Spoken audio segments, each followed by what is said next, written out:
ఎన్టీఆర్ జిల్లా ఇబ్రహీంపట్నంలో దొంగలు హల్చల్ చేస్తున్నారు. పక్కా ప్లాన్తో దొంగలు దొంగతనానికి పాల్పడుతున్నట్లు పోలీసులు తెలిపారు. నగదు కోసం వృద్ధ దంపతులను టార్గెట్గా చేసుకుంటున్నారన్నారు. 16 కాసుల బంగారం, 10,000 నగదు ఎత్తుకెళ్లినట్లు బాధిత కుటుంబం చెప్తున్నారు.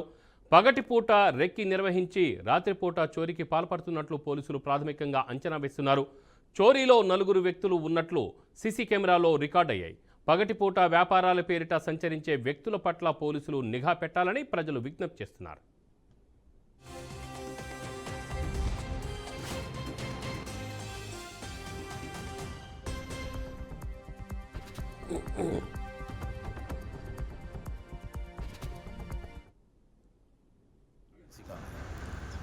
నేను ఫెర్రీ డౌన్లో ఉంటాను.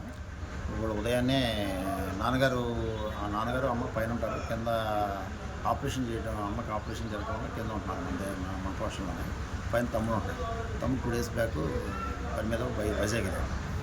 నాన్నగారు రోజు ఉదయాన్నే చూసుకోవటం, పైగా నైట్ తాళం వేసుకోవడం, ఉదయాన్నే మళ్ళీ వచ్చి తాళం తీసుకుని చూసుకునే టైంలో ఉదయం 6:30కి పైకి ఎక్కేసరికి మొత్తం తాళం పగలు కొట్టేసి బీరో తాళాలు పగలు బయట సామాన్లు బయట వెళ్ళేసరికి కంగారుతో నాన్నగారు నాకు ఫోన్ చేశారు. నేను ఇమీడియట్గా పరిగెత్తుని వచ్చాను. వచ్చి చూసుకునేసరికి ఇంత 20 కాసుల దాకా బంగారం ఉంది, అన్నీ పోయినాయి. 10,000 రూపాయలు క్యాష్ ఉంది, వాడకడానికి వచ్చింది మొత్తం తీసేసారు అని చెప్పి నాన్నగారు కంగారు నాకు చెప్పేసరికి నేను ఇమీడియట్గా పోలీస్ స్టేషన్కి వెళ్ళి కంప్లైంట్ ఇచ్చేసరికి వాళ్ళందరూ కూడా వెంటనే యాక్షన్లో దిగి పాపం అందరూ వచ్చారు, సహకరించారు, చూస్తున్నారు. సీసీ కెమెరాలు చెక్ చేయగా 2 లోన దూకినట్టు అన్నీ కనబడ్డాయి.